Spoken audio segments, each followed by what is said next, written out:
To order. Okay. At 6:32. Roll call and establish a quorum. I see that we have 3 out of 5, right? So we have a quorum. We Yes. do. And we do not have Bettina, a are fifth, you here? Yes, ma'am. and we do not have a fifth member as of right now. We only Oh, have 4 okay. members. And James, are you here? I'm here Okay, thanks. officially. There's Darcy. Approval of the agenda. Can I get a motion, please, to approve the agenda? I will make a motion to approve the agenda. Wait, why am I doing this? Am I in Because- charge? Yes, Yeah, you're You doing. are in charge. But don't we need to pick new, oh, it's down here. Okay, I'll just be in charge till we pick new people. James, motion to approve the agenda. I will second that. Thank you. All in favor, say aye. Aye. Aye, 3-0. Passes. Okay, public comment. Is there anyone here that wants to speak to us? If you do, you must come to the stand and speak in the microphone, please. Not this time? Hey, there's our other guy. Are you going to be on the board? I think so. Okay. I was up there sitting in the beginning back there. But his Oh, you just need to get your expired. paperwork in? Okay, good. Then we will have 5. We will. Okay. Yes. Great. All right, so no, Kevin, do you want to talk to us at all? We're in public comment right now. I just want to have a seat. Okay. You don't want public comment, as usual? Okay, yes. Okay, if you want to talk to us, can you go to the podium, please? Yes. First, I want to say thanks for recreation, because that's my favorite thing. I'm really here to welcome Tim. Who's to sick, the unfortunately. thing, and, he's not here. So, You can say hi to me. Us. I'm Bettina. Hi, James. How's it going, Kevin? Hey, thanks everyone for the great Mad Scramble support. We had a good time. Awesome. And that's all I want to say. Thanks, Kevin. Thanks for being here. Anybody else? All right, so we're going to go down to number 5. Commissioner welcome. Oh, Tim. Still sick. Kevin just tried to welcome him, and he's sick. Okay, so we will welcome him next time. Sounds good. Thanks for coming back, you guys. Yes, ma'am. And now we're to the appointment of chair, vice chair, and secretary per ordinance number 447. Yeah, so I'll take over here. In your packet, it looks like it's the second page. We've included the Parks and Rec Commission ordinance. And the city clerk has asked for this to be on the agenda so we can reestablish clearly the chair, the vice chair, and the secretary. Within the ordinance 447, under section 5, it details the officers and how the appointments shall go. But the chair shall set meeting agendas, preside at meetings, and call special meetings when necessary. The vice chair shall, in the chair's absence, perform the duties of the chairperson. The secretary shall record the minutes of the meetings. So that's why we're So we're here. making, this sounds like a big change to what we have been doing. Well, all we've had is a chair and a secretary. I believe the vice chair is But something we you, would but establish. our secretary isn't doing the minutes, right? That's what we'd like to move to. And you would like to move to the chair to set meeting agendas? Yes, the city clerk will work with the chairperson to get these agendas set. Our new city clerk is Samantha Green. Mm-hmm. Oh, okay. Sorry. So our packet that we got, I'm just going to have a little discussion here, kind of scared us a little bit. And we've had some conversation with Bettina, not with James or anything, but it seems like the the council is putting a lot of the more work on the volunteers to lessen your job. Like staff is overwhelmed, so it feels like we're getting some of the work pushed onto us. I'm not sure that I have time to make agendas every month. I have a bunch of stuff I do. So I'm a little concerned, especially if this is going off into the commission's melding. If we do that, then I'm definitely not going to be involved because that's a 4-hour meeting and I will not go out to a 4-hour meeting. So I'm a little, I want to know what's going on. I want to, before I'm willing to be chair again, if that's what you want, I want to know what's going to happen with the commissions. Because it seems like with the presentation we got in our packet that they're looking to either combine them, get rid of them. I don't know. But is that something the council is talking about? We do have, maybe John, can you turn that mic on? It's turned off. And please speak your minds I too. will. Okay, You're doing a great job so far. okay. It's on. Hi, so with regards to the commission consolidation potential, we had a lot of commissioners leave initially, recently. So we were looking at ways that we could potentially consolidate them into one. It isn't something that we're necessarily going to do, it was just something we wanted to bring forward. Initially, what we were looking at was our commission structure was very fragmented, like each commission had totally different parameters for like being outside or inside the city. One commission had 1 mile radius, one commission had 3 mile radius, one commission had 12 members, one commission had like the ability to like engage with outside entities without like any oversight. So we just kind of initially thought, let's get everything to a uniform point where it's all the same. Even the safety commission, there was no way to remove members from the safety commission, so that was a whole thing as well. I So- see, that so makes just sense. Uniformly, we wanted to have it be the same. And then when we started not being able to establish quorums, arts and heritage specifically, we're like, well, why don't we look at other methods to get community input, but at the same time expand their scope and actually give them more power to do fundraising. Like Parks and Rec is the only commission that can do fundraising. So we thought that'd be great to have arts and heritage be able to do fundraising and also have people with professional economic development backgrounds working alongside each other in the same room, instead of having to have, one commission say they want to do one thing and then pass it off to the council, and then the council passes it off to the arts and heritage to do the component. We just thought it would really optimize the process and speed up government. It was kind of our, But I'm our idea. afraid that you won't have anyone if you do that. that's why we're bringing the item forward before we make any decisions. Yeah. Just for a potential, taking a survey on what the thought is Okay. behind those ideas. And also, my expertise is recreation. I don't know arts or safety and those kind of things. I mean, I'm sure I could learn, but I have no desire to Okay. at this point in my life. I just want to help the recreation in Blue Lake because that's what I do. So my own opinion is I want to stay on this council, on this commission without any other commissions involved in it. And if that's the case, then I'll stay. If that's not the case, then I'm not going to stay. There's no formal decision that's been made. It's just an idea that's been brought forward. And if no one likes it, then it won't happen, so. Okay, well, I don't want to be the only one that sucks Um, about this. We have this on the agenda. Oh, are we not on that Number item? 10 is a discussion of that process. Sorry. Can we postpone the appointment of chair till after we do that?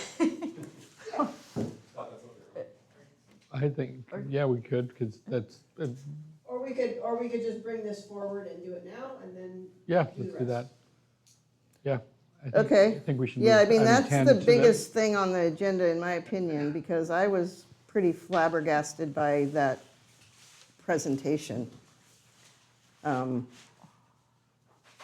It feels to me like the work is getting pushed onto the volunteers, off of the staff. Amend your agenda to bring 10 up. We have to, yeah, I was Yeah. just gonna say, we have to redo the, What? Agenda, Oh, I'm sorry. we Amend have your to, agenda. yeah. I make a Why is motion Anna telling me to, to, if, What? because he just knows what did you say? You need to amend your agenda to bring that 10 up. Okay, can I have a motion to amend the agenda to I talk about make a number motion 10 to in- move now? item number 10 on the agenda to the, Above discussion. 6, okay. I'll second it. All in favor of moving item 10 above 6? aye. Aye, 3-0. okay. Okay.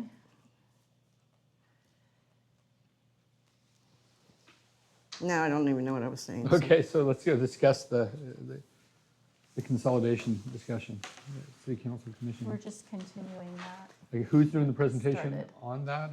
How- I have the video that was played at the council to play again, Okay, if people Yeah. have not seen it. I Okay. haven't seen it, no. How long is that? It's about 6 minutes. Okay. Oh, is this the cartoon? Oh, that's the one that was in here. The cartoon, okay. so who did this?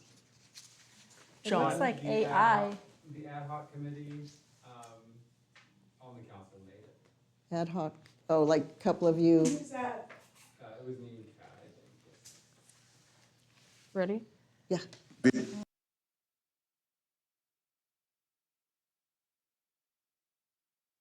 Welcome to the video on the amazing Blue Lake Super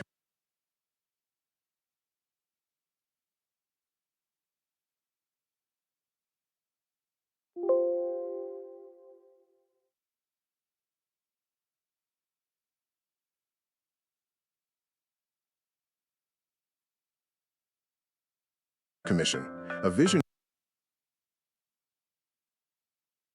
I don't know that we need to see it, but. Did you have a chance to go through it, James? I can go through it as we go.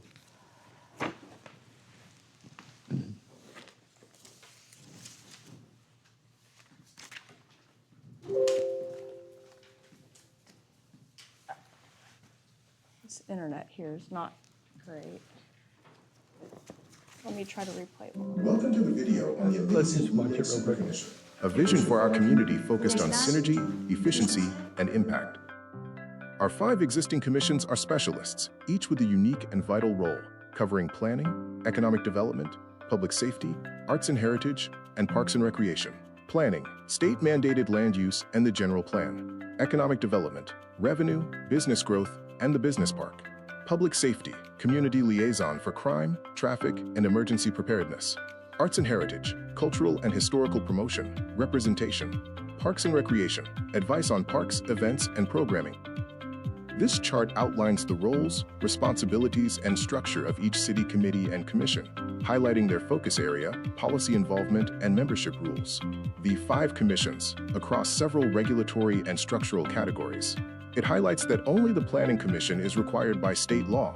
It also details the varying residency requirements, some limited to city limits, others allowing a 3-mile radius, and identifies which commissions have the authority to run events or draft policy.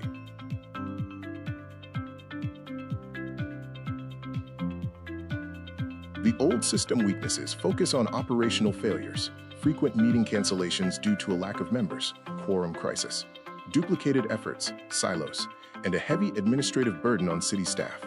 The new system risks acknowledge potential downsides of consolidation, such as a loss of specialized depth, longer meeting agendas, and the concentration of power among fewer individuals.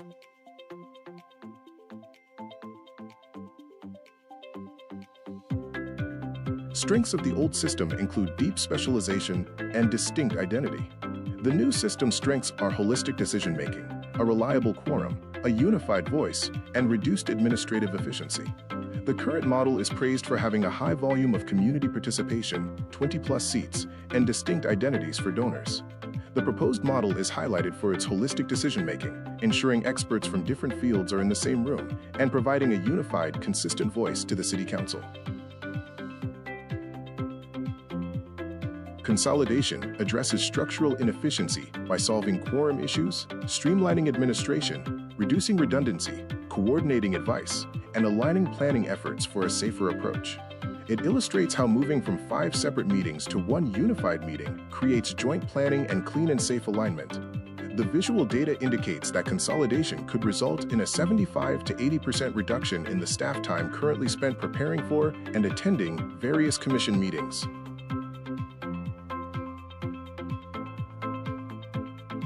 One proposed revised structure for the Community Advisory Commission includes 7 voting members plus 2 alternates, focusing on economic vitality, arts, culture and heritage, parks, recreation and facilities, and a wildcard member.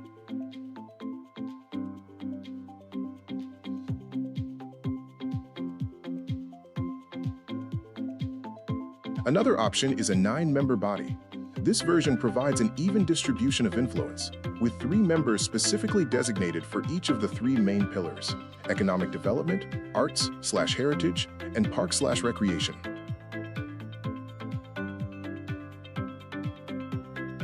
Should the city elect to maintain the existing commission structure, we recommend the adoption of a unified framework to standardize operations across all bodies.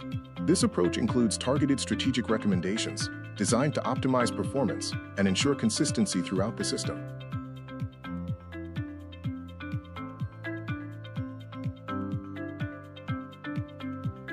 Standardized structure and membership. All commissions, excluding planning, are standardized to 5 voting members. Each body includes 1 non-voting alternate to ensure a quorum backup. A uniform 1-mile radius residency rule is applied to encourage broader community participation among registered voters. Appointments are standardized to 2-year terms with consistent expiration dates to streamline the process. Independent advisory role. Commissions act in an independent advisory capacity, focusing on research, refining public input, and making policy recommendations. All activities must be conducted through an approved annual work plan.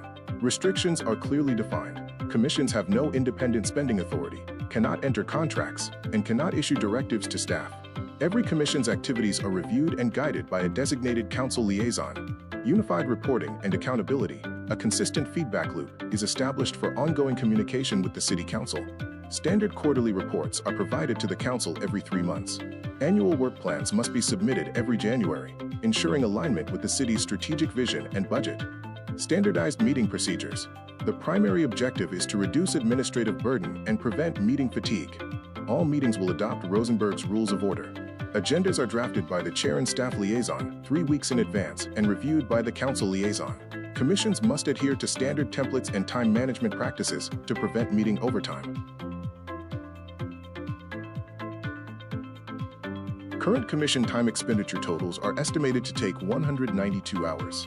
Full consolidation, option 2, could reduce this to 48 hours, while partial consolidation results in 72 hours.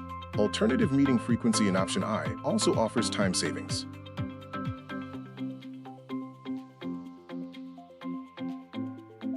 Ferndale, California operates a, quote, lean model with minimal advisory bodies, focusing staff time on the Planning Commission and Council, with no separate committees for arts, economic development, or public safety. The choice is now up to you to build a unified vision for a vibrant city. Let's work together to create a brighter future for Blue Lake and beyond.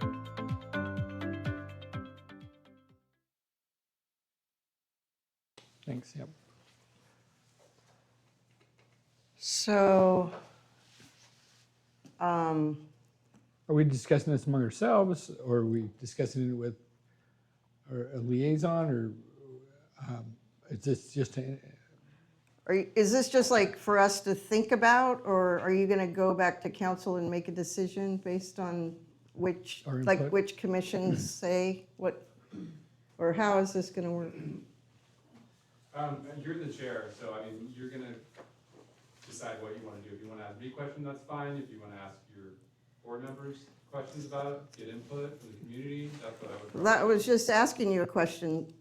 How will this be decided? I'm just trying to understand like where you're at with it.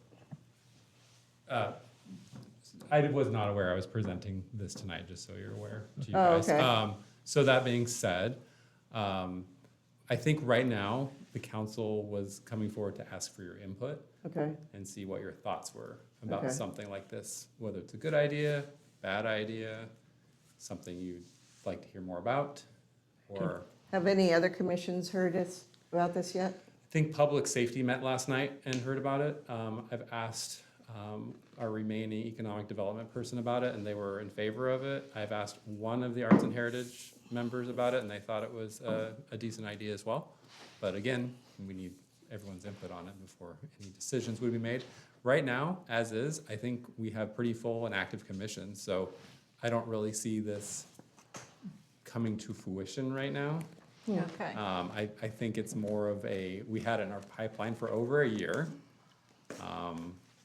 And it was something that's been in development for over a year. So I wanted to get it off my plate personally and bring it forward so that I could, just be either I got you. done with it or move Yeah. forward on it. Okay, thank you, John. Yeah. Can you guys So tell me how I- you feel about it? And so I think the combined commission basically eliminates each commission to bring them all together. Yeah. So it would be basically then we would decide if it went that way, which of us are going to go that direct, move on to that. And if we are even interested in doing that. Myself, I'm not so interested in doing it because I'm interested in Parks and Rec. We have I feel like we got a nice little thing going here. We don't have the long, heated meetings that almost all of the other committees have. We basically are here to idea people, to bring ideas forward, try to volunteer. I try to volunteer and help the Parks and Rec. We don't make any decisions, obviously. It goes to city council to do that. And I kind of like it that way. And I don't think that maybe we do, maybe I'm completely wrong, but as far as the hours utilized, I don't think Emily gets a lot of she has to work a lot of hours, but as far as I don't think we take up, when it comes to the city hours being used, I don't think we use as many. Now we have 45-minute meetings Yeah. typically. It's more the agenda prep, and this was information that was provided, input that was provided by staff to us. Uh-huh. Essentially, a lot of commissioners were just coming with chicken note scratch agendas and be like, here, develop this. And they're like, hey, we don't have time to do this right now. We've got so many other things to do. So Emily could probably speak more to how much time she spends on it, but. But wouldn't I have to meet with you to get the agenda? I can't just come up with an agenda because I It would don't be know the what's city happening. clerk. It would be the city clerk at this point. So it would take city clerk time, and wouldn't you have some input on what you want on the agenda as the director? Roughly, yes. However, I think it's moving more towards the commission driving what's on their agenda. Okay. Yeah, we want you guys to empower yourselves and take charge on what your ideas are. Okay. And bring those ideas forward. So are you okay with it if Jan gets the agenda items to Samantha? That's basically what she needs because she's still going to be sending out the agenda. So Jan checks in with us to see what items need to be on the agenda and then lets Samantha know. Is that? To my understanding, Process. yes. And more involvement by the secretary, making notes on the decisions we make of what we want to go forward with. Yeah, actually typing them up probably, so Emily doesn't have to do that. I've asked the clerk and Jenny to look at creating templates so people, whoever the secretary is, knows exactly what needs to be captured and has a guide. Oh, I see, I don't, was it you that used to write on the agenda just for discussion and whatever was voted on right under it, so she had it all? Like you did it while we were here? Oh, okay. Yeah, that was streamlined. Okay. Yeah, I don't disagree with I think maybe we need to, in a sense, grow up to take more responsibility of it, just rather than just showing up and making decisions, which is really nice. But I do agree that, yeah, I don't want to be the secretary, but we do need a secretary that can move forward and get clear notes to whoever needs to have those to make the agenda. And and get them to the right people for, like, to go on to the next step of our decisions that we make, or recommendations. And then that being said, who's going to be is it you that's going to be taking those to the city council, or is it, do you guys want one of us to take our recommendations and suggestions to city council? I think generally the goal is to have more interaction between the city council and the commissions. I think generally the proposal might be that you guys come forward on a quarterly or every couple months basis and just give us a report out on what you guys are working on, get input from us, kind of just a general check-in, and then, you know, we just interact more is kind of the goal. Right, I see that. Yeah, back in the day, we had one annual meeting, it was a while ago, but we would have one meeting where we would come to city council. It seemed like in that presentation it said. Darcy, do you want to come up here and talk? Oh, Do you want to open it up for public comment? Yeah, sure. Yeah, there were it comments. seemed like in the presentation it said that there would be a council liaison at the meetings, which is That's John. what they're trying to avoid. Sorry, I didn't hear you. Or, hang on, I'll ask your question again, then I'll come up and answer it. It seemed like in the presentation and towards the end, it mentioned that there would be a council liaison at these meetings, commission meetings, which is what there already is. So Oh. it wouldn't save time or personnel in that way, right? No. And then, just my thought is that the Park and Rec Commission probably handles so much more stuff than some of the other commissions that it might need just to be a commission on its own. But I see how it interacts with safety and, in that regard, so I don't know. It seems like if there's a liaison at every commission meeting, they would be going to council anyway with their information, and so you wouldn't necessarily, you would have that, which I think we already have. But I don't know, it's a little complicated, but it seems like Park and Rec has so much going on with all the park facilities, and that it might be one of those that are better off by itself. Thank you, Darcy. Anyone else want to comment? Yeah, Marty? Marty Granger, I've already expressed what I thought, and I put it on Facebook, but if you want to hear it again, I just think that the Planning Commission, that's required. The Safety Commission has specific objectives, and that's important. They've got a full commission. And then the Parks Recreation is, it's really full too. I mean, it's the city's main business. So, and because you aren't really willing to take on this combined 3-commission thing, I think that the Parks and Rec should exist, and then let the other 2 go, because they're not objective, they're subjective, they're inspirational, they're ideas. And I think it's a great opportunity for the community to be able to get involved. If there's something that comes up or that someone has an idea of that has to do with arts and heritage, then it would be great to just go to the city hall and talk to the manager, and then, you know, if it seems like it's a good idea and it's growing, you bring it to the council.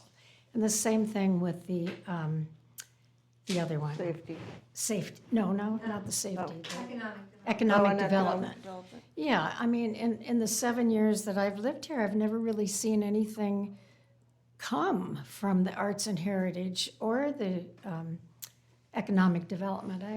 We have a Chamber of Commerce, and it just doesn't seem like there's enough meat there. But it's a great opportunity for the community to be able to come up with an idea of the business or something to do with arts and heritage. So I would recommend letting those other 2 go. It will make less work, cost less money for the city. I think that's a great idea. Anybody else have a public comment? Jeff?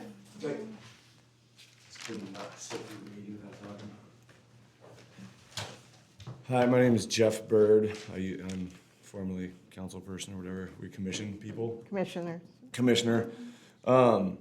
Just a thought that I had was when you talk about doing more work for the chairperson, assuming more responsibility can be a pain in the butt, and it's also it doesn't feel like as a commission we have a lot of power.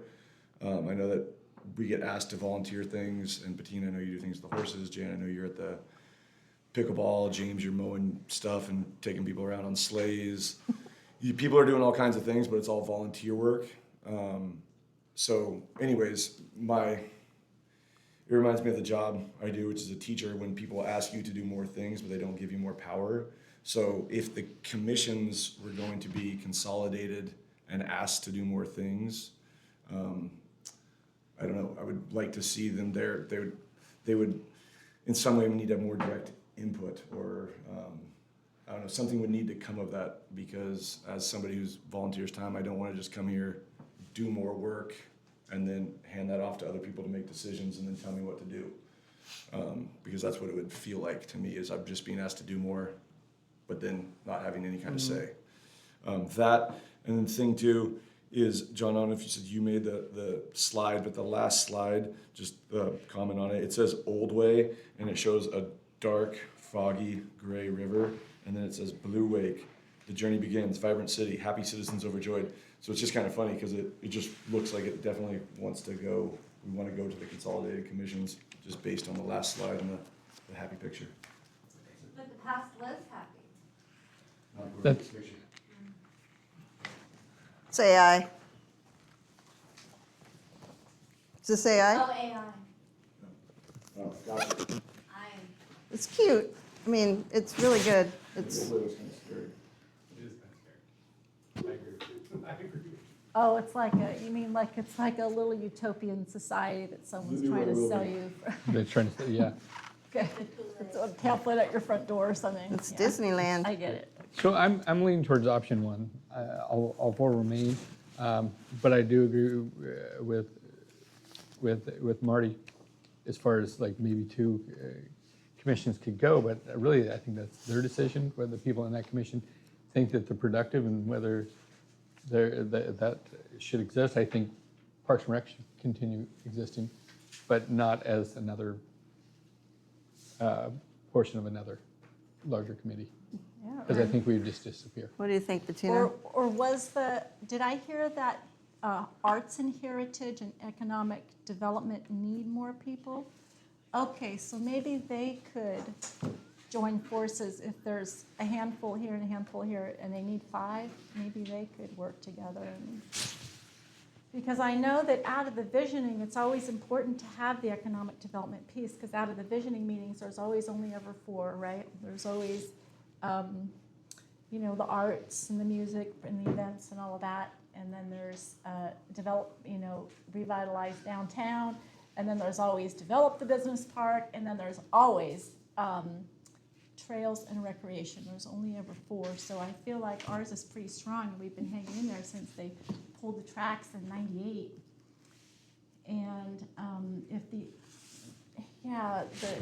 business park one, maybe that's economic development, and maybe arts and heritages as well, if they're thinking of events or things like that they're trying to do. I'm not sure, but perhaps they could get together and talk about that, because we don't want to say, you guys shouldn't be a commission. But I also heard you say that you wanted to streamline the way that all the commissions are set up. So we want to have 5 people and not all, this commission is, someone could live in wherever and be here. I heard you say that they're kind of 3 mile, structured a 10 mile little and a half, bit yeah. differently. Yeah, they're- So perhaps having the same guidelines Uniform, yep. would be better. John? Yeah, no, I mean, I think structurally we'll probably rework the framework so everything's uniform with regards to process and procedures. That's what I heard you say. And member count. But again, the thought process behind the combined commission was, Parks and Rec, city property, arts, art influence, advertising, and then economic development, like fundraising and financial expertise all in the same room together. And then being able to really get things moving and also have the fundraising ability that Parks and Rec does, which the other commissions do not have currently. So that was the kind of the thought process behind combining. It's, when is City Council going to be discussing this? We haven't not set anything on the agenda. It was advised that we bring it forward to you guys and see what you guys thought about it, and it's a good idea to do that because obviously you're participating members, and we're just going to take more public input. We have nothing on the agenda right now to address this. It's probably, I'm guessing it'll probably be a 6-month to a year-long process if anything does occur. Okay. I think that we should discuss it more once we have Tim and the other person, Okay. Jeff or whoever, and discuss it more, and then we should designate one of us to go to the City Council when they have that meeting to represent Parks and Rec during that. Yeah, I think the council would like that if you guys want absolutely. to send your not necessarily your liaison, but your chair or vice Or chair. representative, come yes, forward and somebody, yeah. give us a report on what's going on. Yeah. Not that we're that nosy, but Right. just good to keep Yeah, our absolutely. communication lines Yeah. open. All Any right. other questions? Any other questions? Nope. Thank you. Anybody else want to talk?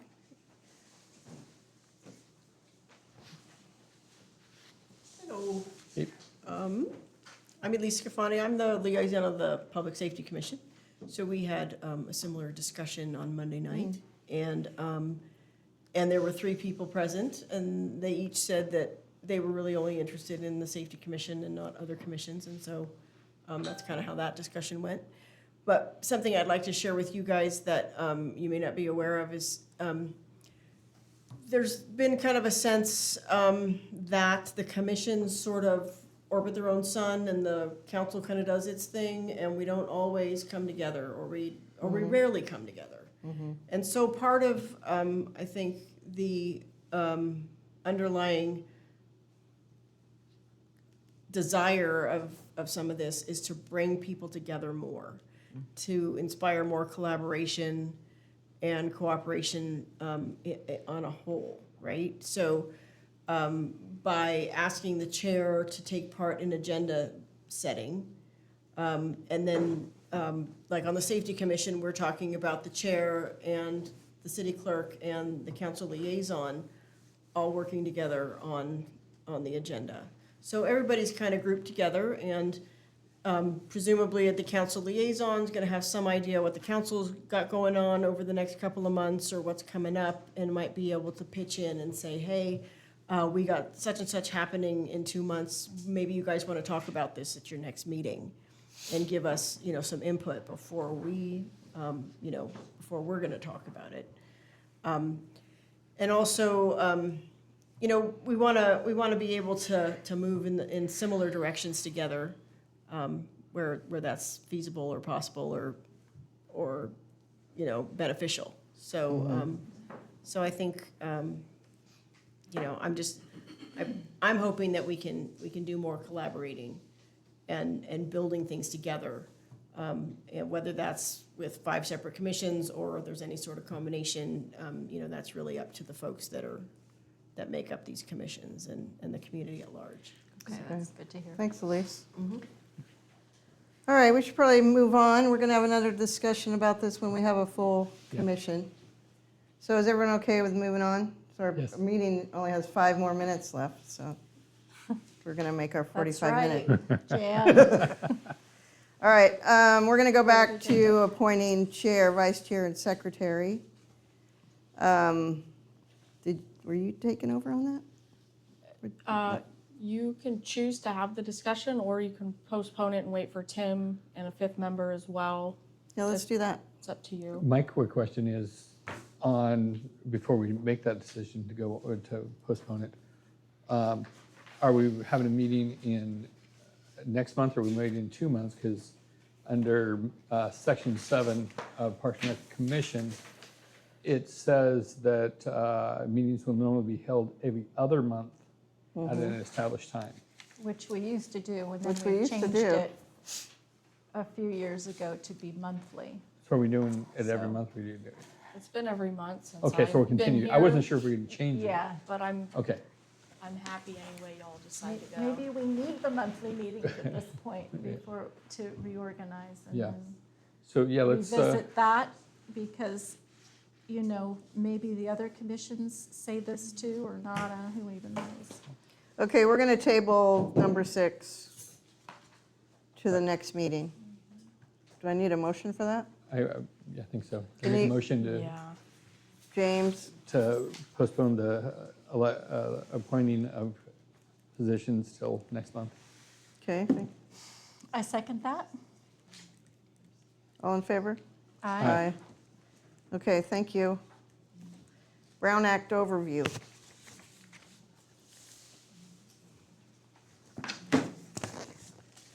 So it's a little bit unfortunate that our new member isn't here.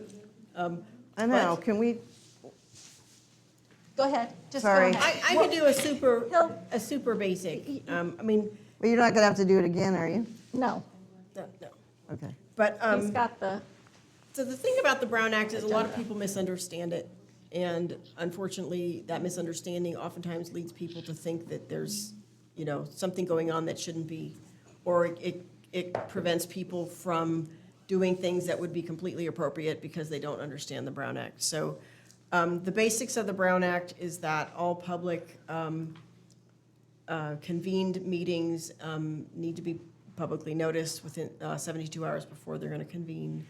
It's all about making public the process of decision-making, deliberation, this sort of thing. So we have our noticing requirements, and then we have our meeting requirements. And it's completely okay for everybody on a commission or the council to go to a party and all be there at the same time. That would not be a Brown Act violation. We have to figure out what constitutes a meeting, and what constitutes a meeting is the gathering of a quorum of the legislative body, where they would be discussing the business of the legislative body. So like if you guys all went to a party and you all sat in a corner and you all started talking about the decisions you're going to be making at your next meeting, that would be a Brown Act violation. But barring that, you know, What everybody if being in the same 2 place. of us did that? If two people can get together and talk about topics that are coming up for you, and you can discuss how you feel about things, and that's completely appropriate and fine. It would not be okay for one of those people to then go to a third person on the commission and say, hey, we talked about this and this is how we feel about it. Okay. Right? Because then that is now a quorum, Right. and they're sharing their opinions. It's not a Brown Act violation for somebody to say, hey, can you meet next Tuesday at 5 o'clock? And go to each council member and take a survey as to when they might be available to have a meeting. You know, that's not talking about the substance of any decisions that would be made. So there's just, you know, we're just trying to get people to have a good understanding of what it's about and how to follow it and how not to violate some of those rules. All right, And there you go. Any questions? that was really good. I thought you were going to go page by page. No, thank you. Thank you. You guys have any questions about the Brown Act? No? Mr. Brown gave us You know what, I have our a own question. In bound this, copy here. Thank you, James. in this presentation, they mention the Rosenberg. Rosenberg's Rules of Order, Rules of as Order. opposed to Robert? Robert. Roberts. Yeah, we Ro- follow Rosenberg's, which is a little bit different than Roberts. Okay, so that's a meeting rules of order Yes. Yeah, on Like- top of the Brown Act. yeah, the Brown Act is separate. completely separate. Completely Okay. separate, Yeah, yeah. Okay, the Rules of Order is how you conduct your meeting. You know, you open the meeting, Yeah. you approve your Do the- agenda, you motions and all that. motion seconds, yeah, Okay. public comments, et cetera. All right, thank you, Elise. You're welcome. All right. Parks and Recreation fee schedule, which we have here in front of us. Is there any public comment on the Brown Act. Oh, yeah. sorry. Yes. Was there any public comment on the Brown Act? Nice. All right, so Parks and Recreation fee schedule. Do you want to talk about this? Yeah, so in your packet here, there's the draft fee schedule that I presented to council at their February meeting. It is a very rough draft, and it was designed in an effort to capture all the feedback I've received from different directions and try to put it into one document as a first attempt. I've since then, presenting to council, have met with the ad hoc for the fee schedule, and we've went over it again. They brought some new ideas, and so I thought I would give a similar presentation to you all to walk page by page through this fee schedule with the intention of presenting it again to council at the end of March with the revisions that have made for the second revision. So if everyone's has the fee schedule open, I'll begin. So on page 1, I thought I'd highlight what's new over what everyone's traditionally used to seeing. But on page 1, what's new here is sports activities and classes being added into the drop-in with the addition of a city-sponsored drop-in rate and a non-city-sponsored drop-in rate and a material fee. City-sponsored would be if our staff are the ones setting up a program, running the program, marketing it, et cetera. A non-city sponsored would be if a third party came to us, like Blue Lake School, and said, we want to have basketball, we'll provide a coach, we'll market it. That would be the difference. And before this wasn't included, it was a gray area. So that is a new addition, is the difference between a city and a non-city sponsored drop-in. The material fee would be for things that are non-sports related, like an art class, a cooking class, and that would be the cost of supplies per person in addition to whatever the registration price would be for either a weekly class or a drop-in, just daily, single occurrence. Page 2 is our skate program. And the new things here are a non-city sponsored DJ night. We've been approached by some nonprofits or businesses saying, if we pay for the DJ, would you guys be willing to have them play music for that? So we've included a rate for a non-city sponsored DJ night. We've added some public skate party packages, including a standard package and a VIP package. The main difference being where the party takes place. The standard package would be inside our party room, or in other words, the carpeted arcade room, and the VIP package would be inside the mini rink with a little bit more privacy. Since meeting with the ad hoc, they had suggestions of a family rate, like a family package for public skate night admission, some adjustments to the DJ rate, and adjustments to the price of skate rental. So those changes will be reflected in the next revision to council. Page 3 is our camps, and the newest addition here would be special camps. Special camps would be everything outside of this traditional summer camp that we're used to. And it also includes a material fee. So if it was a cooking camp or an art camp, that's what the MF stands for. Special camps would not include meals for campers. Traditionally, Camp Perigo has included meals for campers.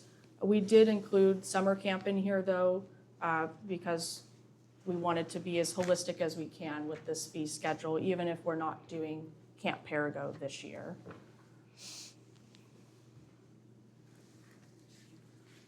On page 4, you'll see Prash Hall rental suggestions.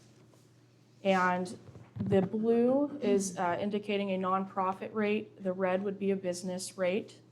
And the newest additions here would be room-only rentals, including the mini rink, the stage, the kitchen, and the restrooms.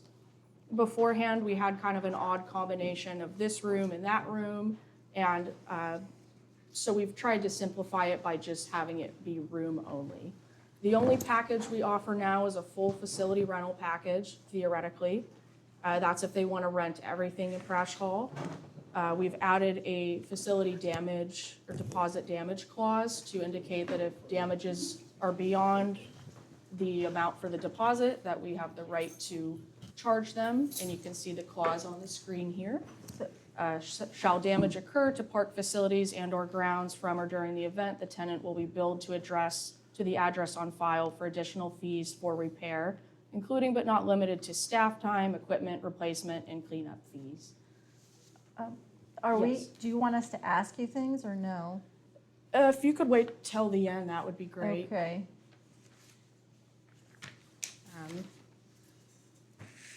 The next page, page 5 and page 6 of the fee schedule, look at Perigo Park rentals. And the new additions here would be the addition of a separate restroom fee for Prash Hall. Before, that wasn't addressed directly in the fee schedule. The addition of new packages and rates for the park, including a serving booth, a picnic and stage rental package, and tournament rates for the fields.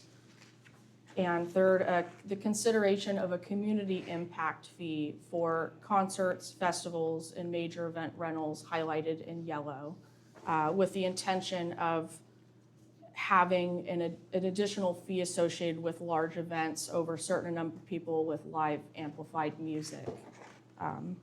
And these were suggestions that have come from different areas of feedback that I've received. Page 7 looks over other rentals in the community. You'll see the community impact fee clause there again, and that'll be highlighted in yellow on the fee schedule. These other rentals include the addition of Skinner Store here and Town Square rates. Skinner Store with the idea that if we do make multimedia upgrades in here, it could be a great room for people to rent out for conferences or smaller meetings. Town Square, you'll see that there's a 4 and an 8 hour rate suggested here. The addition of basketball court rates, which were not clarified previously, it was all under just court rentals. Taylor Way introduction, including the parking rate, event rate, and a camping rate. Consideration for parking fees or paid event parking as a requirement. Consideration for a per site fee if we were to look at a camping rental. And the addition of the bike park as a future rental facility at some point. Backing up to the parking fees, if we were to collect and require paid parking, that's what that 20% of parking fees would be on top of the initial rental charge. Could you say that again, please? Yeah, so if you look on like Taylor Way, Yeah, I grass see. area parking, that first base rate, the 175, for example, plus 20% of parking fees, that would be if the organizer chose to charge people for parking, we would collect 20% of what they make. Oh, do people charge to park down there? They don't. Oh. It's just a suggestion. Oh, Um, okay, The main incentive is to keep people out of the residential neighborhoods and not parking there. So any way we could encourage organizers to have their attendees parking in a single area would be great. And again, these are just suggestions. The per site fee would be for camping rentals. And this is another suggestion. They would pay a base rate for the land. And if they had, let's say, 80 campers, it'd be $5 a camper. Those specific terms would have to be worked out, though, through further agreements and procedures if we were to start including a camping rate in our fee schedule. How would charging for parking,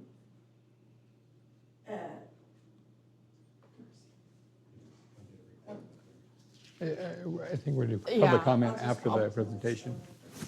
I want to Good make idea. Yeah, we can touch on that. I wanted to make one comment. I received feedback from Tim Daniels, who was not able to be here tonight, regarding the camping fees for Taylor Way. So I'll read it verbatim. He says, "I'd like to let you know that I reviewed the package for tonight. I would also like you to reconsider the use of fees for the open field. The proposed fixed fees for a simple, undeveloped open field for which the users must provide their own water and toilets seems excessive to me. I think about half of what is proposed would be more reasonable. The use of said field does not cost the city much, if anything. Public Works already keeps it mowed so it doesn't become overgrown as it has been in the past. So that is not something that would increase the financial burden on the city. Perhaps a refundable cleaning deposit might be in order. I do know that RCMBA is meticulous about cleaning up after their events, but not everybody will be. I request that these written comments be allowed into public record." Thank you, Tim Daniels. Thank you, Tim. At comment time, like when you open it up? Okay. I figured since he's a commissioner now, I would bring that up. Are you Yeah. done presenting it? No. It's a couple pages Not left. yet. Oh, okay, not done. sorry. But that's what his comment was on Taylor Way. Okay. Specifically.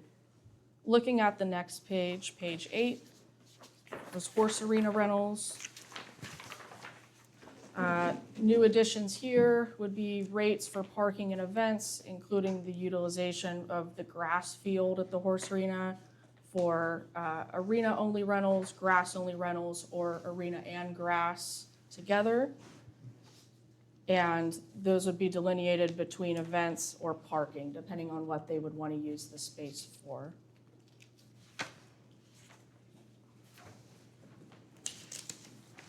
The next page, page 9, has added administrative processing fees, regular and expedited rates, cancellation fees for rentals, traffic control fees, which include administrative barricades and cones, the addition of miscellaneous fees, including porta potty, concession sales, food truck and vendor fees, and city-sponsored event fees for food trucks and craft vendors as well.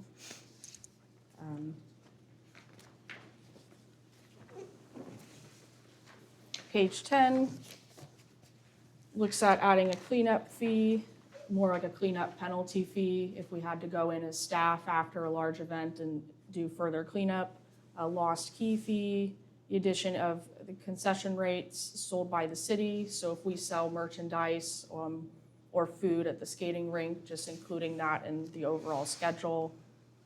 The equipment rental fees, staffing fees based on fully burdened rates for staff, and revised discounts for a variety of groups here. Since meeting with the ad hoc, they've suggested adding a student ID discount. And there's also been a suggestion to add sponsorship packages for city events if people would like to sponsor, to have different tiers, so we could bake that into the fee schedule as well. Oh, I'm sorry, which section are you on right now? I'm on the last page, the other fees. Hang on. Those are since That's, meeting. Under discounts or under staffing fees? Not under any particular, Oh, okay, just since that was- meeting with the ad Okay, hoc sorry, I didn't see that. and Okay. presenting to council. Those are new suggestions that have come my way since then. The last page is footnotes. You'll see throughout this very rough draft fee schedule, little numbers, and those correspond to these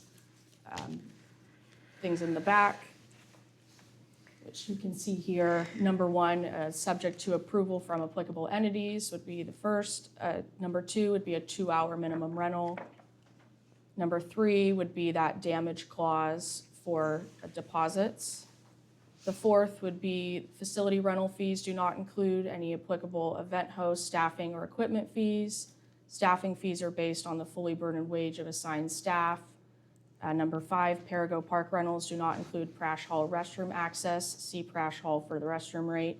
And 6, overnight rental restrictions apply for all camping rentals taking place on city property. Okay, It's quite hefty, and I know it's going to take time to digest as well. yeah, I think, so I know people have comments. I think we'll talk about it up Absolutely. here first and then open it up for public comment. Do you want to start, Bettina? Sure, Jan. Thank you.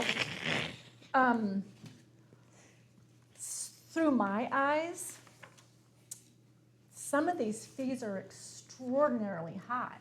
Okay. And what are our data drivers? Like, do we even know that we're gonna get people paying these rates? I like one example, if we just look at the tennis court, just for a second. I just want to use it as an example. Where is that one? That one is on page 7. If we're looking at that tennis court, do you guys all see that? Yeah. It's just an example of something that caught my eye. So it's now $10 an hour for the court, and I know pickleball uses it. I know NPA comes out here. But this is only if you rent the Okay, court, Okay, right? This is if you rent it, and before the courts were priced technically separately, because it was per court. Oh, okay. Now it's just the whole, if you want to Okay. rent the tennis area, that's the price per hour. Yeah, and I mean, that's a lot, going from $10 an hour to $40 an hour. And I really think we need to go and look at our facilities, because the last time I was at the tennis courts, there's just huge cracks down the middle of them.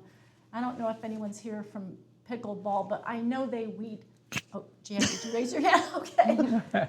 You know, they weed that and kind of take care of it, and I know it's in need of a lot of repairs.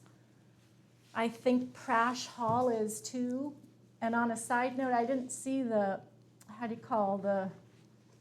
horseshoe pits on there, but I know the Crows built that and maintain it, but I don't know that if that's something you want to throw on there. Sorry, Crows. I don't think so, Horseshoe. but that's what I'm saying. It's an amenity down there, but there's not. But a lot of these things just seem really high. And the horse arena, that's kind of what got me on this commission. I was asked to be on it so back in the olden days, just to look out after it a little bit.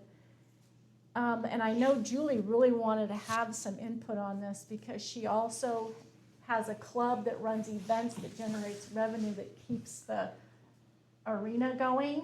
And with fees like this, even at the nonprofit rate, you know, we need it for a full day. Like, we need to set it up, we need to run the events, and we need to clean it up. And if we're paying $275 only for the arena, not including the grass parking, which is another $350, Not additional. We can't put on anything, and all our money, so let's say we put on an event, like at an event, you know, the riders ride, and then we need some money to buy ribbons, because people collect the ribbons, and then we have little prizes that we give, and a lot of businesses donate those prizes to us, but sometimes we have to buy them. You know, donating is harder for businesses these days, so we don't, and when it comes out in the wash, we're not generating, you know, hundreds and hundreds of dollars. And it all goes back into the arena. So what is that going to do to these community clubs that, you know, support these amenities? And I think the Crows take care of the bocce ball courts too, and I think perhaps the Little League takes care of that field. I think someone said it earlier, maybe it was Elise or maybe it was Marty, or I don't remember who it was, but there's a lot of people volunteering to take care of the recreational amenities, and I don't even know if you know who they all are, but there's a lot of different groups that take care of those. And now, wow, this is really going to have a huge impact on what we do, because we had to start a nonprofit just to put on events to generate revenue to put back into the horse arena. So it seems like that's going to wipe us out. okay, And not even a bathroom there. hold on. Yeah, could I maybe, you know, kind of like what I was saying about the crack and the tennis courts, I think we all need to take a field trip and look at our amenities and maybe look at where, you know, where these numbers came from to see if we even compare to the, whoever is charging these rates. Like, we need to shore some things up around here if we have the expectations that these people are gonna pay this amount of money to use these amenities in the condition that they're in. And yeah, the restrooms are, who said that? Darcy. Oh, She's not allowed to talk yet. But these are like, I'm not necessarily defending the rates, but they're based on competitive, like, cities. yeah, we're little, Yeah, we are little, yeah, absolutely. yeah.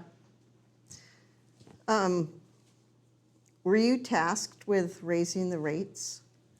I've been tasked with looking at ways for cost recovery, with Parks and Rec obviously being the one with most eyes on it. Yeah. However, I understand we don't want to nickel and dime. We don't want to, you know, make any relationships sour through this fee schedule. And I think these revisions really are necessary in the feedback to make sure that we find a happy medium Yeah. between the city improving our cost recovery and the people that help maintain and keep our facilities nice, and these groups that do it out of the kindness of their heart, not feeling screwed over either. Yeah, and we, you know, that, like, everything we put on, you know, we, at least at the arena, you know, we're always ordering lunch from somewhere. You know, so it's not, so whatever events are happening here, they're, you know, going to the brewery or ordering lunch or stopping by the distillery and refreshment or whatever they're doing, it does spill over. Getting some coffee downtown, it does have a positive economic impact on the other businesses that we have in our town. And I certainly don't want to drive anyone away with approving a fee schedule that's so elevated and in the sky that nobody wants to rent here. Yeah, that's After what I'm that. afraid of too. So, you know, between public input, you know, council and commission input and everything in between, I think the goal is to find where is the happy medium. And you did your research and checked around other municipalities to see what their fees were? We did, but it made it hard because a lot of the cities like Eureka and Arcata have much nicer amenities Yeah. than us. And so their rentals Exactly. come with 10 tables, or their tennis courts have lighting. And that's where, unless they have photos and really detailed descriptions of what I'm looking at, it's hard to say how comparable we Right, are. it was just spreadsheets. Yeah. Spreadsheets of fee schedules. Oh, yeah, you did that, huh? Yeah. Yeah, they're much bigger, more impacted. But like Right, and they don't give a lot of details. I'm concerned- On it's just basic. with the rental of Clements Field for softball tournaments, $50 an hour. That's gonna wipe them out. Usually they do it to, you know, some kind of fundraiser or something, but it went from 20 to 50. That's a big jump.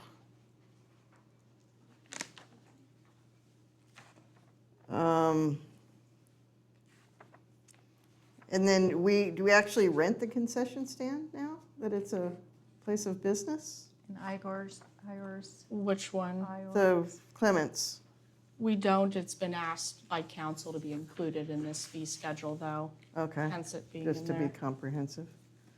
When was, I was just curious, when was the last time fees were raised? 2023.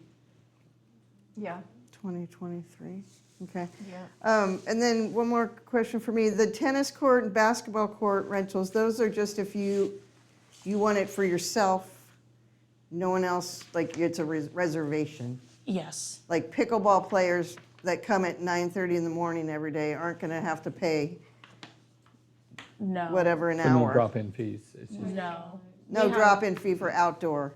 No. Okay. We have a few schools that like to rent the courts Yeah. and do paid lessons. Okay, So that makes that's, sense, okay. Because I know, I got a couple. So it matters if you're using the facilities and generating revenue, you're saying?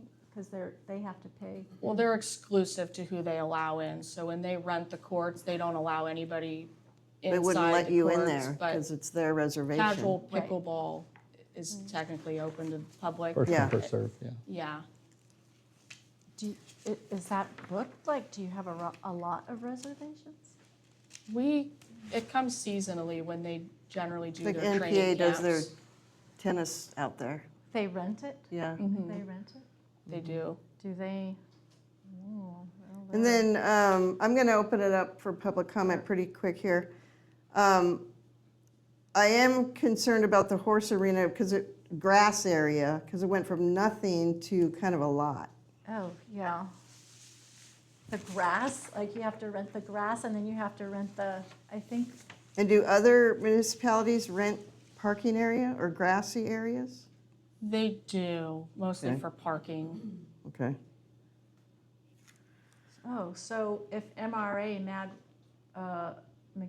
Rodeo Arena rents the parking separately from the arena and Oric, That's incorrect. that's not, And okay. neither does Ferndale. If you're doing an Oh. event there, you don't pay parking. Because it's the rodeo grounds or it's the equestrian ground, oh, I see, So, yeah, if they have a event at the horse arena and it's going to draw people and we don't want them to park in residential areas, then they're going to have to pay to have them park in the grassy area? I think the trigger would be a certain amount of people, and I haven't seen horse events at least draw over like 300 people. Oh, okay. The parking in the parking in the horse arena was more intended that if Taylor Way were to fill up theoretically with parking there, that it'd be a second grass spot in town that the city owns for even more overflow parking. Okay. And All I right. do ask people to please be critical of these ideas because they've come from all different directions and the feedback is very helpful This here. is an elephant in the room, the medieval Okay, so I'm festival going or to open something? it up for public comment because this one wants to say something. Well, But you got to get up here, Darcy. okay, well, Elephant in this one. so, this, park and recreation fee schedule for the horse arena and the grass and the days, the half days, full days, it doesn't mention anything about the number of people parking whereby then they would want to charge. You just, I think, mentioned that if there was more than so many people, then they'd charge. That was one of the discussion items, is what should be the trigger for a major event. Talking with the ad hoc, it seemed that 300 people was the trigger of, it starts to impact the residential and surrounding areas. But if you're gonna charge money to park, people are gonna just go to the residential areas first, so, I think. But back to the horse arena. Oh, yeah, to avoid the park. You know, we have these, Kind of first off, the Blue Lake Saddle Club maintains that arena. So the money that we make at our horse shows goes right back into the arena. So if you're gonna charge us $400 approximately, or Yeah. we can't afford to put on any events to make any money for the city. So those rates are not very palatable. You know, one way that the arena used to make money was we would charge a fee to get a key, and it was locked. And so people would get a key from the city, and then, do you still have Parsac for insurance for the Park and Rec? It's under Sierra now. It's a different, It's a different name? Well, Parsac told us years ago that we could not lock the arena because parks are made for the public to enjoy. And that's the reason cities have parks, is to attract people to their town in hopes that they enjoy, they spend their time, they recreate, and they, you know, meet people, eat food, drink coffee, buy beer, you know, so it creates a little more business. But the parks, to my knowledge, weren't necessarily put here as moneymakers for the city. That's more what businesses are for, you know, I thought. But anyway, that was one way that the city made money for the Park and Rec was they had a $50 fee for a key. But Parsec, we said we couldn't do that. So,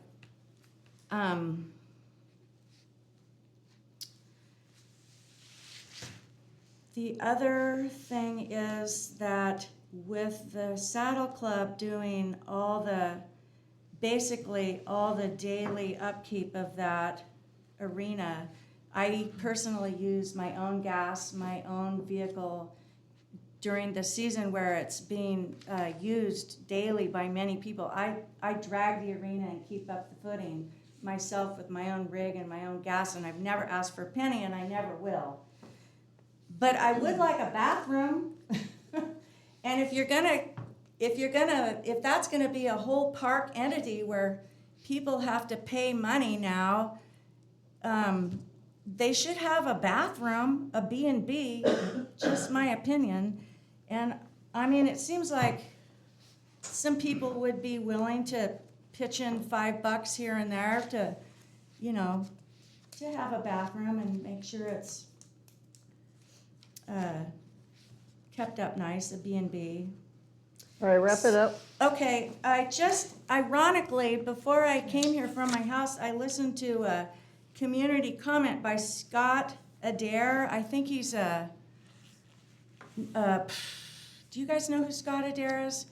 He's like a local business, kind of a recruiter. He may be, I can't find the words, but he was just talking about how community events, festivals, farmers markets, bring people together. They bring business to town. They create a vitality in your town. They make people want to come back. People come to your town. They spend money. They give,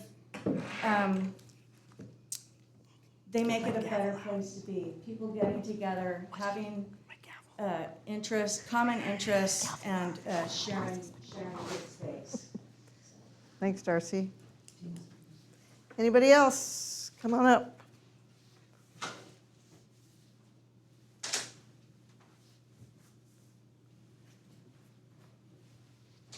For those of you that don't know me, I'm Dana Ravinius. I'm on Blue Lake Saddle Club and CSHA. I've been the treasurer for CSHA for, 5 or 6 years. These fees for the arena are just astronomically ridiculous. There's no way the horse groups around here can afford to do anything like that. Even with the old fees, Blue Lake Saddle Club putting on events, and yes, we got discounted deals because we do a lot of the work down there and the upkeep and the trimming and the weeding and everything. And CSHA also got discounted deals because we brought in the heavy equipment and would drag the arena and work it up every year and do some other upkeep. But even at that, $150 a day for the use of the arena is a lot for the little clubs around here. And the money we make, you can't charge enough in fees. And if you do charge fees, if they're over a total of $40 a rider a day, you have to pay over half of that in an additional fee to a medical, basically a drug testing for the state. So we keep our fees low. We do all that just to help all the riders that can come and participate. None of our shows, even when we're never going to have 300 people ever.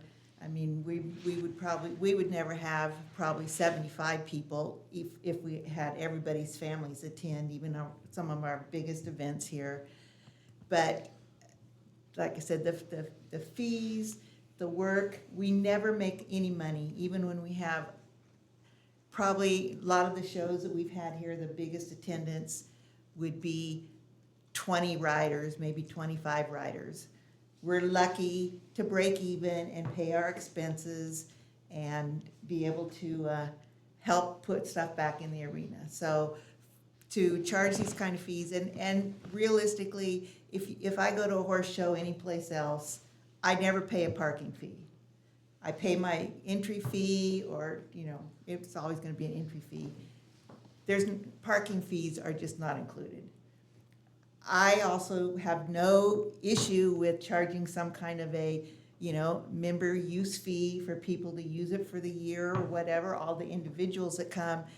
That arena down there gets a lot of use, and most of the people that participate in the arena down there are not Blue Lake residents, and they're not even close to Blue Lake. They come from Fortuna, Lolita, they come from Eureka, they come from Trinidad. And any given day you go down there with your horse, you'll see more people from out of the area than you'll see from people that are in the area.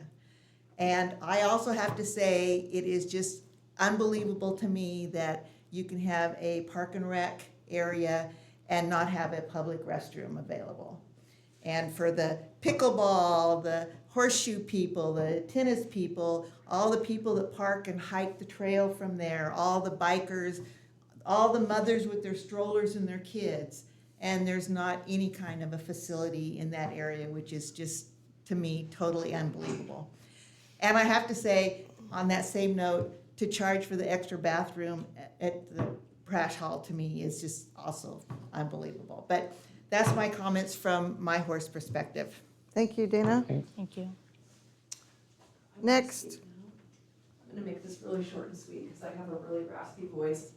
My name is Julie Thinham. I have lived here in Blue Lake for 12 years. I've been a member of the Blue Lake Saddle Club for almost all those 12 years. I'm the leader of the Mounted Archery Group, so I actually do hold an event at the arena. In the past, I've paid $50. I usually hold the event from 10 to 1, and I have to provide my own insurance, which I turn into the city every year, so that costs me hundreds of dollars. I have all my own equipment, which includes arrows, bows, targets. So I set up this whole event. I maybe get 2 to 4 people to show up every time. So for me to now hold this event, it would be $400 for the grass and parking and renting the arena. That's changing it from $50 to $150, and then also the grass area, renting that for $250. It just seems absolutely insane. I don't know the solution to making more money off the horse arena, because that seems like that's what's happening here. But as a public arena, you know, most of the arenas that I go and ride at, you pay a yearly membership, which is always under $50, and you get a key. And I think that if you guys want more people to come to the arena, raising the rates to this is gonna just drive people in the opposite direction. This is not normal horse stuff. This is not how it works. We don't charge for grass. Even like giant rodeo grounds, like they don't even charge you to camp there all weekend. I'm just trying to kind of give you guys a general perspective of like how horse events really work, how arenas work. I agree with the public bathroom thing. Like, is it $100? Not having one there is just gonna make people poop in the creek. Sorry. And yeah, all of these fees are raised by astronomical percentages. I just don't think that anybody who doesn't have horses and understand what it's like to keep an arena up, and it is a very huge sense of community that we have down there. It's a really wonderful place to be. Raising the fees for parking, I don't understand where all this came from, whether it's targeted at the big events that are there for you guys to make more money off of that. But this is all like really illogical charging. Just, that's the best I could do. Thank you. Thank you, Julie. John?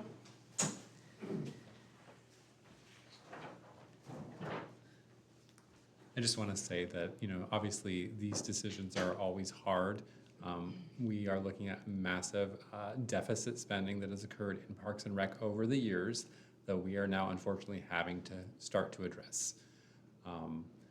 We never want to raise fees. fees, but we need to look at how we can continue to support the Park and Rec employees, their insurance, the maintenance of the sites as well.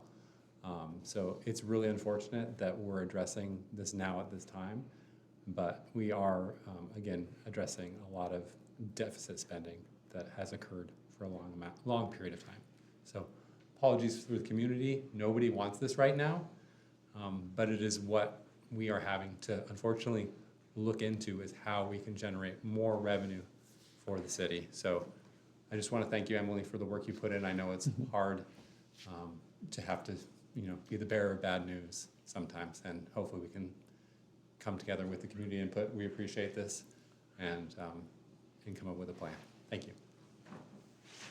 John? Yeah.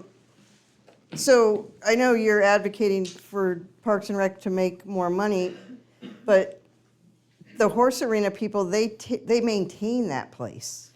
And if they don't have an opportunity to use it because it's too expensive, then who's going to maintain it?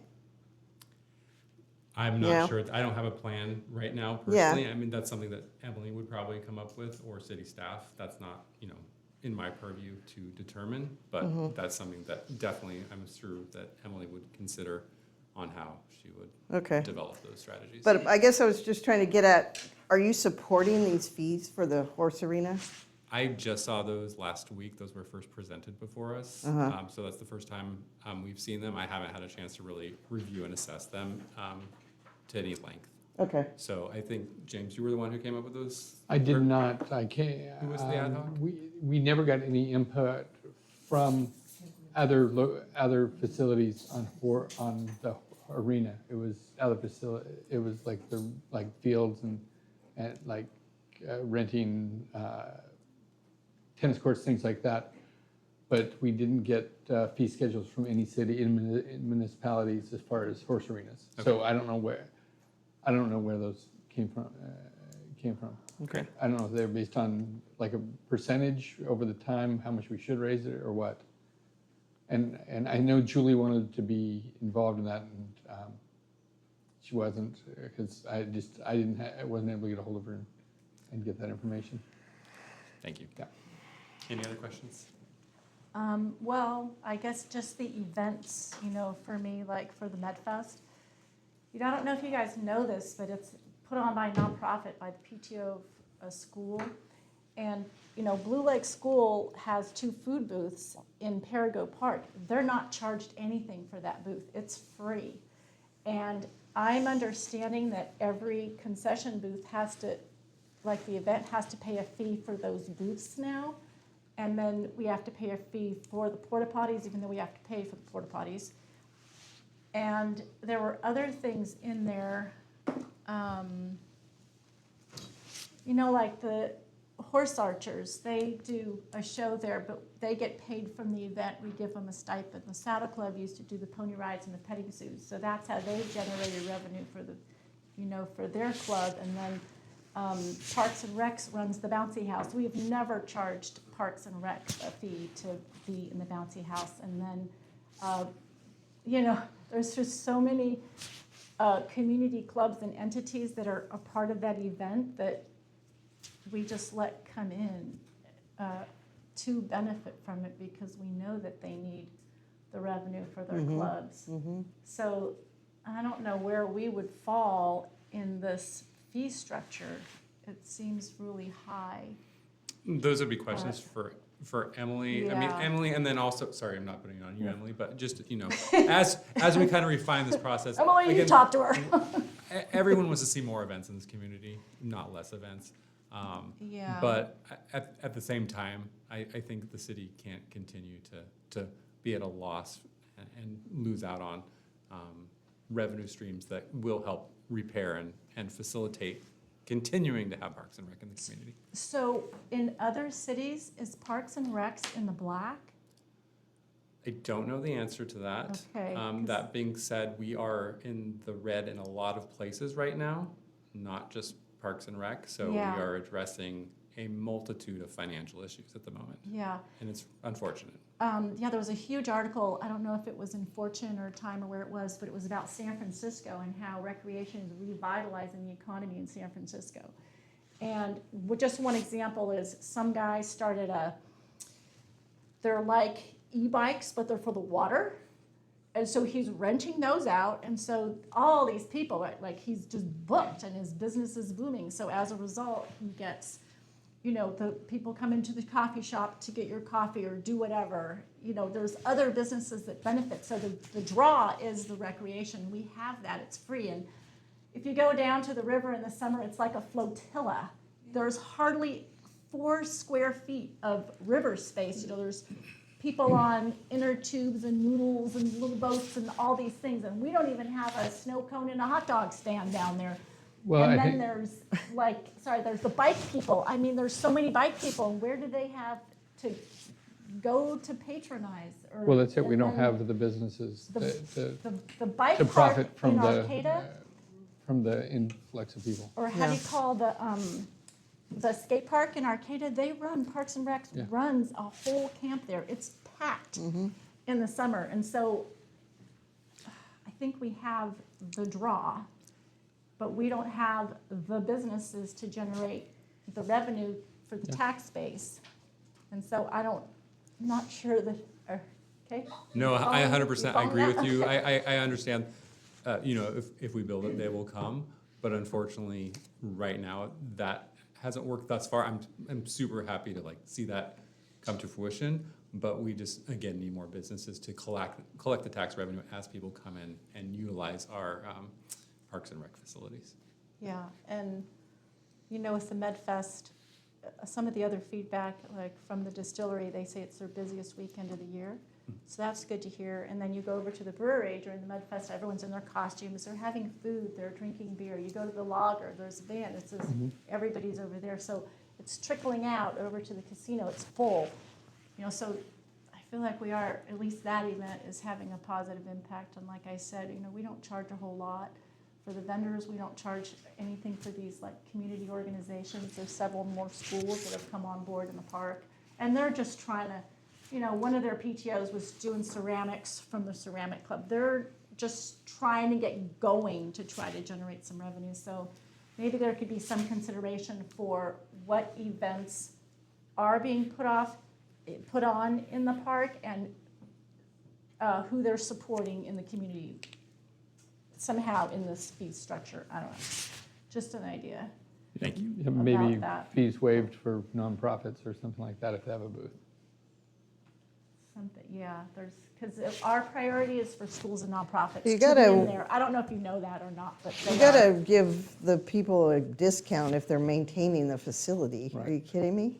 But I do think there should be fees for for-profit people, like at any Merry Days, they're out in the field and they're selling the bags Yeah. and stuff like that. They should be charged to Oh, like a sell their vendor stuff. fee, yeah. Yeah, vendor fees, Mm-hmm. absolutely. Do they? And then last year at the MedFest, they started paying I think it's the city business license, so at least, we Okay, captured that. let's wrap this up. Yeah. It's my I- bedtime in I do have a 20 quick question that minutes. somebody out there, you said that there's a lot of people using the arena from out of town, more people, Yes. more so, and those people are not being charged? No, they just come up and show up and. They sign a waiver. Well, that seems like an They obvious way sign to, a waiver, but we don't know if generate they do that. income is Set up a coffee stand. have some way to charge those a use fee for non-residents. Can you that are collect coming in money here. from them, But- Darcy? And But like no, Darcy was but- saying, it's a public but- facility, so as Yeah. long as it's a public Yes. facility, you're not able to charge the fee Yes, through the yes. insurance. yes. So Okay. that's the reason why it was set up the way that it is. It is well-maintained, it is really Public nice, it arena. is big. It's We're really really nice. I lucky. mean, these guys have made it like a really nice arena. There's not a weed on it. Thanks to Darcy. So anyway, we think that the fees for the arena are way too high. That's my opinion. That's what I hear in the in the crowd here and from my And colleagues. just the escalations overall, like some of them are at 400%. I mean, it's just an extraordinary markup on some of these. So if we could revisit these, that would be great. And maybe if we could take a field trip one year, we all got on our bikes, we rode around to every amenity and we just looked at it and we're like, oh, we can't charge for this, or hey, we just redid this. This looks great. Let's charge prime dollar for here, and these, this is the place that's renting the most. And when we fixed it up, it was years ago, but man, it drew people. It just made a big difference. Well, you probably remember when we fixed everything up. I remember. People came and paid the fee. The arena, Well, the new not- wood, But, all the, yeah, the arena, but also Prash Hall. It got fixed up, and right now it's in need of, I don't know if you've seen the floor in there lately, but it's in need of a little TLC again. It was not just recently that it was done? the paint's just chipping off. But The floor's anyway, fine. if we just get a picture of what our amenities are, what's the state of them, and maybe brainstorm what needs to be done, is that something that the council is interested in hearing from us about? Perhaps prioritizing some of that, or no? Okay. John just got up. So what was your question again? I didn't quite catch that. All right, Are we like, interested? if we did a field trip and we went to all of the amenities and we're saying, wow, I'm making this up, the bocce ball courts, they're in excellent shape. Let's study what the other towns are doing, and yes, we can rent it for that. Oh, the tennis courts, they have big fault lines in them. I don't think we can charge what the going rate is, like in Arcade and Eureka. Like, would you be interested in recommendations like that, and maybe prioritizing some sort of a deferred maintenance schedule or something like that? I think that's a good idea. I think that if you guys want to, as a commission, form an ad hoc to assess the sites and get a true picture, if that's acceptable for Emily. Is that okay with you? To go ahead. Great for me. Why don't you guys take pictures and document, and then you can bring it forward as a report to council, like, hey, we appreciate your guys' revenue ideas, but we're concerned about these liabilities or deficiencies in the sites. Maybe what, okay. New task. Okay, thank you, John. Yep. And Elise wanted to say something?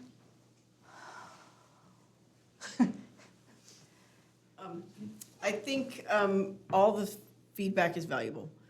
I'm also coming from a place where we've been studying our budget and trying to get blood from a turnip for month after month after month. The last 6 months, we've been looking at our budget and really wringing our hands and really trying hard just to keep things afloat.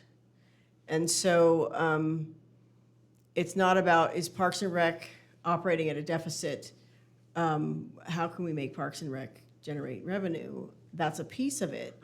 But it's not just, oh, we gotta make parks pay for the city. The parks aren't paying for anything. We're putting hundreds of thousands of dollars into the parks and the facilities every year. And there's events and areas where we have some opportunity to recover some revenue. And it's just not feasible for us to continue to have the lowest rates in the area for all of our rentals. And people are coming to Blue Lake and using our rentals, and they're actually, at the rates we've been charging, the city's actually losing money, on the event. The city actually spends more money preparing for the events, cleaning up after the events, staff time just going into those events, than we actually generate in a lot of cases. And so I can totally relate to, we need, what you're saying about, rodeo events and different things. You can't charge enough for your entry fees to make up for this or that. And I think Emily's talking about like a tiered structure too. So I think part of what she was trying to say is that the parking fee at the horse arena maybe isn't going to apply to a lot of those horse events because it's not going to meet the threshold for the number of people that would trigger that, right? There has to be 300 people before they start to charge for parking, or there has to be, but anyway, I don't want to, get into the nitty gritty on that, but I just hope you guys can appreciate that the city is in a position where we can't afford to continue to do things at less than market rate and lose money while we do it. So, maybe some of these things we've identified are not very palatable. Maybe there's a better solution on some of these items. But as a whole, we're not getting sales tax revenue from people in the city because there's so few businesses that can be successful, that actually sell retail and be successful here. We're not getting a whole bunch of the different revenue streams that are sometimes those peripheral benefits from people coming here to recreate. And, the way grants are going and the way all kinds of different revenue streams are going, we're at risk for losing a lot of what we have. So I get that, it's hard to look at this and go, ooh, that's a big increase. But it would be a lot harder to lose a facility. So I think we just kind of need to take that, as a whole picture kind of a thing. Our insurance is through the roof. Everything's going up leaps and bounds every year. Somehow we have to figure out how to keep pace with the, with everything that's going so high so fast. Yeah, and I think I heard Julie say that just her insurance alone is, that'd wipe her out. But you said something interesting. Is economic development in businesses, is that a priority? How do you mean? Like businesses, drawing businesses to town, getting. How do you, I've lived in this town since 1980 something, and I've seen businesses come and go and come and go, and people keep coming. Here's a space. You have a new business come in, they struggle for a while, they leave. Somebody else gives it a try, they struggle for a while, they leave. We've all seen it, right? It's just really, really hard to make it go here. And what is the business model that could work? I don't know. I truly don't know. But We have to recreationally, stop would you be, this. okay, recreationally, it would be supported. I know, we really have to wrap this up. Okay. Thank you. That was important stuff. And Darcy wants to say something? I just have. And then we're going to wrap this up. Okay, I'm sorry, I'm just wondering why, the concession stand at Clements Field is in this fee schedule, but this other snack shack and the Little League Snack Shack aren't here. And, the city's wanting me to share my space and have it open for people to rent on the weekends when there's another concession stand, but that concession stand isn't in here, nor is the Little League concession stand, just the Clements Field one, so that's confusing. Oh, is that one called I-Org Field Concession Stand? Is that what you're talking Yeah. about? Oh. Okay. Okay. Yeah, that's all. You don't have to So- answer me now,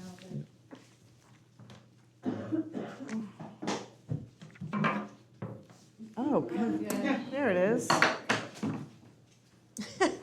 After 3 minutes. Why you didn't give it to her earlier. Okay, has everybody had enough to say about this? Or but- is everybody? Entirely, that I could wait for another day. Okay, because this isn't set in stone, obviously. We're giving her feedback. I'm sorry if it's harsh. My skin just got an inch thicker, so Okay, thank you, good. everyone. But no one's, Thank you. blaming you at all. No. So this is really good work. This is a lot of work you did, so thank you. I appreciate it, and Yeah. all this feedback does help because it'll get us to the right place. Yeah. And Thank obviously you, it has a lot horse of people, for massaging. showing up tonight and letting us know how you feel. It's really helpful. Thank you for doing what you do, everybody. It's really helpful. And we're going to move on to item 9. Are you okay with just the discussion today? Yeah, it's a quick update I have. Okay. We've gotten 2 MOUs approved now, one with Mountain Bike Tribal Trail Alliance and one with RCMBA. Those have gone through council, they've been approved. The Bike Park Corrective Action Plan, Jenny and I worked closely together on, and that's gone through council and has been approved. And today I reached out to the California State Parks asking what's the status of our LWCF grant. They said they're still reviewing it. So it wasn't a no, but they said springtime they'll announce it. So please cross your fingers Okay. and think of Blue How Lake. much is that grant for? Anywhere from 50,000 to 250, depending on how generous they are, Okay. if we do get it. And that's the only updates I have now. Okay. Thank you, Emily. Any questions about the bike park? Okay, we've already done number 10. Oh, no, we won't talk about it. What? We won't talk about the fee schedule for the bike park right now. We'll revisit it later. I know. Okay. Does anyone have any announcements? Any public announcements? No? Okay. I made mine about San Francisco. Future agenda items? Do Recreation. we have? We want to revisit the fee schedule? And we wanted to revisit the appointments. Appointments, commission? When we have a full commission? All right. Anything else, Emily? That's all I got. John? Thank you, everyone. You mentioned you guys wanted to form an ad hoc potentially. Yeah. I think we'll do that next time too, as ad hoc for Fees. fees. Wait, no, the ad hoc was Amenities, just like. for the, yeah. Yeah, assessment. Try to look at what we. You guys are listening, good job.